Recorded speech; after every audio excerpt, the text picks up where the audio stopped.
سلام بنات، ان شاء الله تكونوا لاباس بخير وعلى خير. اليوم جيتكم في لا فيديو هذه راح نحضر معكم القلب اللوز.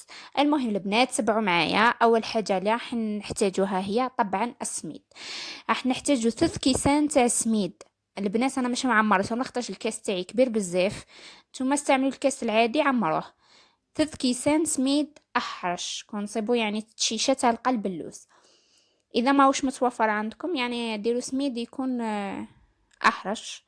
المهم البنات ذوبوا ثاني 4 كيس تاع الزبدة مارغرين، انا استعملت لابيل.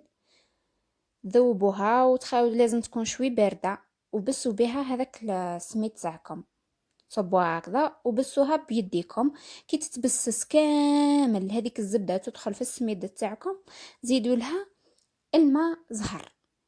المهم البنات بعد ما بسستها كما راكم تشوفوا راح نزيد لها الماء زهر.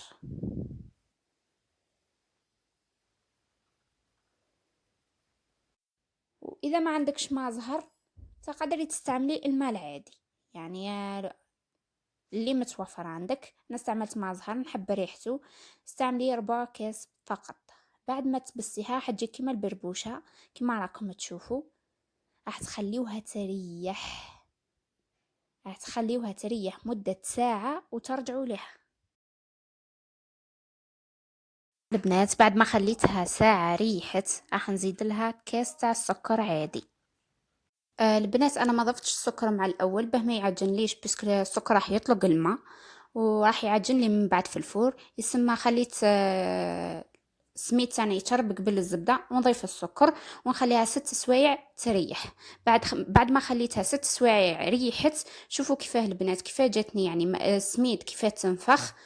راح تجي هايله يعني بعد ما تعجن لكمش في الفور. راح نفرشها في البلاطو تاعنا كما راكم تشوفوا. راح نعقب عليها الملعقه من الفوق فقط. ما تتقرش بيسك لا تقرصت راح تجيكم معجنه. وتقطعوها وتدخلوها للفرن درجة حرارة 180 درجة. وبعد ما تخرجوها من الفرن أكيد أكيد راح تعسلوها وهي سخونة باش تشرب هذاك العسل. وكون تصيبوا ثاني خليوها تطول في هذاك العسل باش تجيكم طرية وبنينة وكما تاع برا.